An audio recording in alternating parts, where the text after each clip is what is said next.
the god's anger in the first place. She grabs Adam and starts getting affectionate, but he pushes her off when he notices a screen on the wall that Taxon calls a relic from the old times. Adam approaches the screen and is startled by a snake, so Taxon tells him it's one of her sacred children. However, Adam throws the snake on the ground anyway and steps on it to kill it. Taxon says she should punish him with death for that, but instead she starts kissing him. While she's distracted, Adam uses his bracelet to connect to the screen, but it isn't working well. Taxon thinks the bracelet is magic and demands to have it.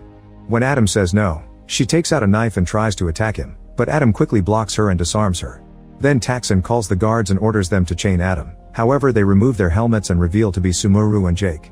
Sumuru points out Taxon broke the law by killing women and punches her to knock her out. Afterward, Sumuru and the guys reunite with Will and the Queen's guards. Sumuru announces they'll be going to the burn zone, which Will is afraid of. Jake tells Adam that he's been investigating and he theorizes that the tragedy that killed the colonist men was probably radiation, meaning the command center has a very unstable power reactor. As the group takes the tunnels to travel safely, Sumuru explains the locals escaped from the burn zone centuries ago and a relic from that era passes from queen to queen. The guys look at the relic and see a picture of the colonist ship, which is still in the burn zone. Sumuru wants to take them there so they can leave the planet before they cause more trouble. While they continue to cross the tunnels, some of Taxon's warriors begin approaching, so the group runs to hide before they could be seen. If the warriors are moving, Taxon must have raised the alarm and all the exits will be guarded. However, Will is always sneaking around and knows of an alternate route. He takes the group there, but the hole is too small for the adults. They see another cavern nearby and Sumuru says they shouldn't go there, which makes the guys suspicious. Will tells them it's a prison, so Adam and Jake run to that room and discover a bunch of men kept in a cage in the ground. An argument ensues over men's rights, but Sumuru refuses to free the prisoners, so Will and Jake try to open the cage themselves.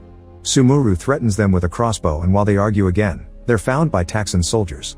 A shootout begins and Sumuru begins bringing down the enemies one by one while Jake uses the chance to open the cage. More soldiers soon arrive, so Adam convinces Sumuru to give him his gun back and he fires into the tunnel to make a big explosion that defeats all enemies at the same time. Afterward, Adam tells the men they can leave the cage. Since they hesitate in fear, Sumuru tells them to leave too and the prisoners are finally free. Then the group takes the nearest exit and makes it to the surface. They can hear more warriors coming, so they start running toward the burn zone. As they cross the desert, Adam wonders why Sumuru let the men go. She explains the queen is always there for every birth and she's been feeling guilty about the fact male babies only have a minute of freedom before they become outcasts.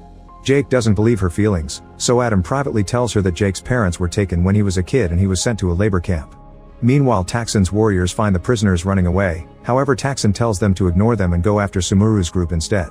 The soldiers are scared to enter the burn zone but must follow orders. A few hours later, a new earthquake begins and causes the group to roll down the hill they were climbing. Thankfully, this one also ends soon and the team quickly recovers to keep going. Eventually they find the skeleton of one of the original colonists and Jake scans him to confirm he was killed by radiation. At that moment, Taxon and her soldiers appear and open fire. Sumuru's group begins running and a chase ensues. Suddenly another earthquake shakes the area, making everyone fall again. Will ends up buried under sand, but the adults quickly find him and help him out. Adam scans him to check he's okay, and when Will asks about the virus he overheard them mention earlier, Sumuru demands to know the truth. After Adam scans her too just in case, he explains Earth is already dead. A leftover virus from the gene wars was dormant for centuries, but eventually it became active again and it destroyed humanity's ability to procreate. Since there's no cure, the virus slowly destroyed all the colonies in the galaxy, meaning Adam and Jake are the only ones left. They came to Antares wishing to find their last hope. The group keeps going and finds an abandoned building. They can't open the front hatch.